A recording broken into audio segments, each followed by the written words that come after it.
बिस्मिल्लाहिर्रहमानिर्रहीम, अस्सलाम वालेकुम वरहमतुल्लाहि वबरकातुहू। मेरा नाम अहमद अकील है। आप देख रहे हैं property vision TV. Real estate का बिज़नेस या कोई भी बिज़नेस हो, उसके अंदर नाकामी के बहुत बड़े चांसेस होते हैं। बहुत ज़्यादा लोग नाकाम होते हैं और कम लोग कामयाब होते हैं। बिज़नेस के लिए ना एक ख़ास माइंडसेट की ज़रूरत होती है, और जो कि एक्सपीरियंस से आता है, तजुर्बे से आता है, और इस चीज़ से आता है कि हम बिज़नेस क्यों कर रहे हैं। अगर हमारा ये वाई क्लियर हो जाए तो उससे बिज़नेस में बहुत ज़्यादा फ़ायदा होता है, और हमारा फिर बिज़नेस गारंटेड कामयाब हो जाता है, क्योंकि हमें पता होता है कि हम बिज़नेस क्यों कर रहे हैं। अच्छा, रियल एस्टेट के बिज़नेस की बात करते हैं कि इसमें नाकामी क्यों होती है, किन लोगों को नाकामी होती है, या बहुत ज़्यादा लोग इसके अंदर बड़ी हाई एक्सपेक्टेशंस के साथ आते हैं कि वो उनको पैसे की ज़रूरत होती है, वो ज़िंदगी में किसी वजह से कहीं फ़ेल हो चुके होते हैं, और वो समझते हैं कि इस बिज़नेस में आएंगे और उनका पैसे की रेल पेल हो जाएगी और वो तरक्की कर जाएंगे। लेकिन ऐसा होता नहीं है। कुछ अर्सा बाद वो दोबारा जॉब तलाश कर रहे होते हैं या दोबारा किसी और बिज़नेस में जाना चाहते हैं, क्योंकि उनको समझ आती है कि हमें क्योंकि इसमें कोई मुआवजा फ़िक्स नहीं होता, आपने अपनी सलाहियतों के बलबूते पर ही मुआवजा कमाना होता है, तो वो फिर कोई और काम तलाश करते हुए नज़र आते हैं। रीज़न्स क्या होती हैं वो आज की इस वीडियो में हम डिस्कस करते हैं कि रियल एस्टेट में जो लोग नाकाम होते हैं उनकी वजूहात क्या होती हैं। सबसे जो बुनियादी वजह है इस काम के अंदर, क्योंकि ये इसके अंदर मैं अगर सेल परचेज के बिज़नेस की बात करूं, रियल एस्टेट में जो जिसमें ज़्यादा लोग इन्वॉल्व हैं, एक तरफ कंस्ट्रक्शन वाला काम है, वो ज़रा डिफरेंट है, क्योंकि उसके अंदर जो लोग हैं, फ़र्ज़ करें कोई इंजीनियर है, कोई आर्किटेक्ट है, या कोई मज़दूर है, मिस्त्री है, ये लोगों का तो काम होता ही है।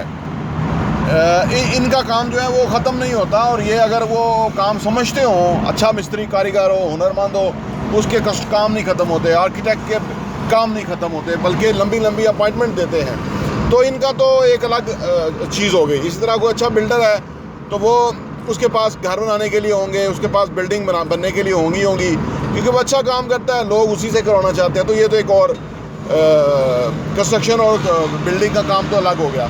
अब सेल परचेज़ की बात करते हैं। सेल परचेज़ के अंदर बहुत सारे लोग आ जाते हैं और वो बहुत रेल पेल देखते हैं, और उसके बाद वो कोशिश करते हैं, लेकिन हाथ में कुछ नहीं आता और वो डिसहार्ड हो जाते हैं। इसके अंदर बुनियादी तौर पे कस्टमर डीलिंग होती है, और कस्टमर डीलिंग के लिए सबसे ज़रूरी चीज़ होती है प्रोडक्ट नॉलेज। प्रोडक्ट नॉलेज होना बेहद ज़रूरी है आज, क्योंकि इंटरनेट और सोशल मीडिया की वजह से जो कस्टमर है वो खुद बहुत कुछ जान गया है। जी हाँ, कस्टमर खुद बहुत कुछ जान गया है, उसको बहुत सारी चीज़ों का खुद पता होता है। इसलिए ज़रूरी है कि अगर आप इस बिज़नेस में काम कर रहे हैं तो आप अपडेट रहें, चीज़ों को ज़्यादा समझने की विजन रखें, आने वाले टाइम को भी ज़हन में रखें।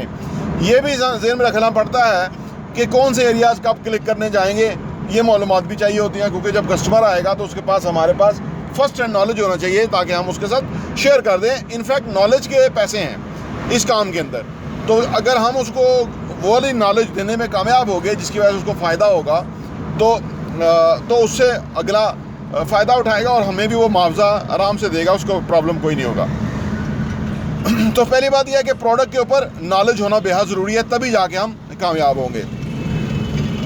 दूसरी बात यह है, तजुर्बा हासिल करना बेहद ज़रूरी होता है। जैसे किसी भी काम के अंदर जो है ना, कहते हैं कि अगर आपने किसी काम में एक्सपर्ट होना है, या रियल एस्टेट वाले काम में आपने एक्सपर्ट होना है, तो आपको 14,000 घंटे वो वाला काम करना होगा। 14,000 घंटे, ये आलमोस्ट अगर रोज़ के आप 8-10 घंटे देते हैं तो ये 5 से 6 साल बनते हैं। तो अब आप देखिए, अगर आप अच्छी तरह दिलजमी से, मेहनत से काम करते हैं तो मिनिमम 5 साल या 6 साल आपको लग सकते हैं अपने काम के ऊपर। तो तजुर्बा इस काम में बेहद ज़रूरी है। अच्छा, फिर एक और नाकामी की वजह होती है, वो ये होती है कि कारोबार में जो लोग थोड़े वक्त में ज़्यादा कमाना चाहते हैं, जल्दी कमाना चाहते हैं, वो भी नाकाम होते हैं।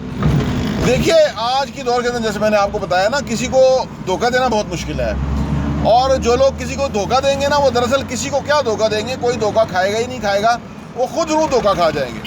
क्योंकि सबसे बड़ा नुकसान जो है वो इंसान अपना करता है, जबकि आप वो किसी को धोखा दे रहा होता है, किसी को सही बात नहीं बता रहा होता। तो इसीलिए बेहतर ये होता है कि आप अपने से भी ज़्यादा दूसरे के वेल विशर हो जाएं, अच्छी बात सोचें उसके बारे में, अच्छा मशवरा दें, अच्छा जो है उसके लिए काम करें, सर्विस दें, तो ताकि वो आपको डिफरेंशिएट कर सके कारोबार में।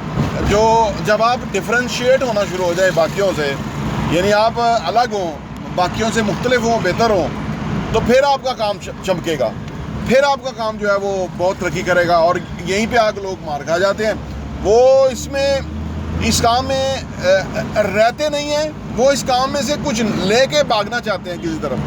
ये गलत है, ये अप्रोच गलत है कि वो इसमें से कुछ निकालना चाहते हैं। किसी भी काम में अगर आपने थोड़े अरसे के लिए करके उसमें निकलना, तो आप करिए ही ना वो काम, क्योंकि थोड़े अरसे में कोई भी काम जो है वो आपको कुछ नहीं देगा। शुरू में वो जो होता है ना, जैसे हमने पंजाबी में सुन रखा है कि पहले चट्टी, फिर हट्टी और देन खट्टी। अब ये 2-3 साल जो है इस चट्टी और हट्टी में गुजर जाते हैं, और तब जाके काम चलता है। अगर आप उस काम में स्टेबल रहें, मुस्तकम तरीके से आप बैठे रहें, तो वो काम फिर आप चलता है। अच्छा, फिर और भी मसाइल होते हैं जो लोग नाकाम होते हैं, वो ये है कि वो बाकायदा काम नहीं करते। मैंने देखा है लोगों को कि अगर कोई डील हो जाए तो उसके बाद 2-4-5 लाख रुपया जो नए लोग आमतौर पे वो कमा लेते हैं, और उसके बाद वो उसको खर्च करने के लिए निकल जाते हैं, सैर करते हैं, फिर आ जाते हैं काम में जब ख़त्म होता है पैसा। तो ऐसा नहीं करना चाहिए, बाकायदा काम करना चाहिए। काम, कोई भी काम, वो उसको हमें जब तक हम इबादत की तरह नहीं करेंगे, वो काम हमें कुछ देगा नहीं, वो काम हमारे साथ इंसाफ नहीं करेगा। तो जब हम बाकायदा तरीके से वो काम करना शुरू हो जाएंगे, जो भी हमारा काम है, और रियल एस्टेट का भी काम इस तरह है कि अगर हम बाकायदा काम करना शुरू होंगे तो फिर हमें फ़ायदा होगा। अगर आने आप हम काम करेंगे तो वो फ़ायदा नहीं होने के चांसेस हो सकते हैं, और उसमें हमारा काम डिस्टर्ब हो सकता है, और हमें वो एक्सपेक्टेशंस पूरी नहीं होंगी जो कि हमने सोच रखी हुई है। एक और रीज़न जो कारोबार ना चलने की बाइस है कि आप अपने कारोबार की मार्केटिंग ना करें, प्रमोशन ना करें। मेरा एक अदर बिज़नेस जो है वो एडवर्टाइजिंग मार्केटिंग का ही है, और मैंने उसमें देखा है कि वो लोग जो मार्केटिंग प्रमोशन पे पैसे लगाते हैं, वो कितनी बड़ी जो है ना उसके अंदर बेनिफिट हासिल करते हैं, और जो लोग ये नहीं कर सकते वो एक छोटा बिज़नेस ही रह जाते हैं हमेशा के लिए। ब्रांड नेम जो है आज के दौर के अंदर बड़ा ज़रूरी है। ब्रांड नेम जो है उससे बहुत फ़र्क पड़ता है। आपने सुन रखा होगा ना, जब कोई ब्रांड बड़ा हो जाए तो उसके लिए कोई अगले के ज़हन में कोई शकूक व शुबहात नहीं पैदा होते, कोई सवालात पैदा नहीं होते, क्योंकि एक नाम यानी नॉन जो है ना, ज़्यादा फेमस नाम जो होता है उसके ऊपर लोग एतमाद करना शुरू कर देते हैं। तो जो अपना बिज़नेस की प्रमोशन है उसके बहुत सारे ज़रिए हैं मार्केट करने के, कि वो हमारा होना बेहद ज़रूरी है, जिसकी वजह से हमें बहुत फ़ायदा हो सकता है, और हमारा काम, हम अपने काम में ज़्यादा तरक्की कर सकते हैं। तो किसी भी कारोबार के अंदर जो आम तौर पे एक लोगों के ज़हन में तस्वर होता है ना कि बिज़नेस जो है वो शायद बड़ा हलवा है, या वो बड़ा आसान है, या जो बिज़नेसमैन है वो काम नहीं करता और उसका बस किस्मत है या तुक्का लग गया और या इस तरह है, ये बिल्कुल ये जो है ना वो मुनासिब बातें नहीं हैं कारोबार के हवाले से। जो लोग कारोबार से मुंसलिक हैं या रियल एस्टेट के कारोबार से मुंसलिक हैं, उसके अंदर बहुत काम करना पड़ता है और बहुत सारे क्लाइंट्स को सर्विस देनी पड़ती है। आपको नहीं पता होता कि कौन सा जेन्युइन कस्टमर है, कौन सा हमारे साथ बिज़नेस करेगा, कौन सा हमारी सर्विसेज देगा, ये नहीं आपको पता होता। लेकिन समटाइम आपको बहुत सारी सर्विसेज देनी पड़ती हैं और उसके साथ काम करना पड़ता है और फाइनली वो चीज़ मैच्योर नहीं होती है।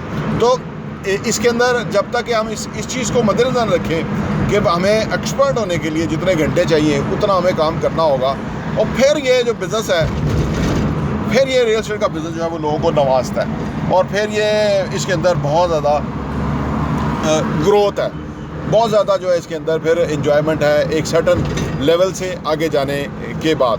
तो जो लोग इस काम के अंदर कामयाब हैं वो उन्होंने बड़े बुनियादी असूलों को मद्देनज़र रखा है, इसलिए वो इस बिज़नेस में कामयाब है। और इस बिज़नेस में कामयाब होना, क्योंकि ये बिज़नेस लोगों के साथ है, ये हर बिज़नेस लोगों के साथ होता है, लेकिन ये B2B भी है और B2C भी है। तो इसलिए हर हवाले से इसके अंदर अपने आप को प्रिपेयर रखना, तैयार रखना, बेहतर सर्विसेज ऑफ़र करना बेहद ज़रूरी है, जिसकी वजह से आप ज़्यादा इस कारोबार में कामयाब हो सकते हैं। आई थिंक मेरी बातें आपको अपील की होंगी, और अगर आपको मेरी बातें पसंद आई हैं तो आप ज़रूर हमारी वीडियो उन लोगों के साथ शेयर कीजिए जो रियल एस्टेट के बिज़नेस से वाबस्ता हैं या वो इस बिज़नेस में आना चाहते हैं। उनको इनका ज़रूर फ़ायदा होगा। और हमारे चैनल प्रॉपर्टी विजन टीवी को लाइक कीजिए, सब्सक्राइब कीजिए और बेल आइकन प्रेस कीजिए ताकि आपको हमारी लेटेस्ट वीडियोस मिलती रहें। और हाँ, यहाँ मैं आपको ये भी बताता चलूँ, प्रॉपर्टी विजन का जो हमारा एडिशन है वो साल के 12 एडिशन आपको सिर्फ 1000 रुपये के ऊपर मिल सकते हैं। आप अगर आप चाहते हैं कि आपके पास ये सॉफ्ट कॉपी में आ जाए और आप उसको अपनी ईज़ में पढ़ सकें और मुख्तलिफ़ चीज़ों को गौर कर सकें, हमें आप व्हाट्सएप कीजिए ताकि हम आपको वो भेज सकें, ताकि आप वो कंटेंट पढ़ें, वो मवाद पढ़ेंगे। जिस तरह आप अच्छा कंटेंट पढ़ेंगे कि कैसे पैसा कमाना है, कैसे पैसे को मल्टीप्लाई करना है, कैसे पैसे की टेक केयर करनी है, कैसे पैसे को जो है ना वो सही जगह पे डायरेक्शन पे लगाना है, कैसे एसेट्स बनाने हैं, असासों से किस तरह कमाना है और वो कमाने के बाद उन पैसों को किस तरह से इन्वेस्ट करना है, इस तरह की बहुत ही ज़बरदस्त इन्फॉर्मेशन जो है वो रियल एस्टेट के हवाले से हम प्रॉपर्टी विजन के मैगज़ीन के अंदर पब्लिश करते हैं और वो हम आपको इंशाल्लाह भेजेंगे। बहुत बहुत शुक्रिया।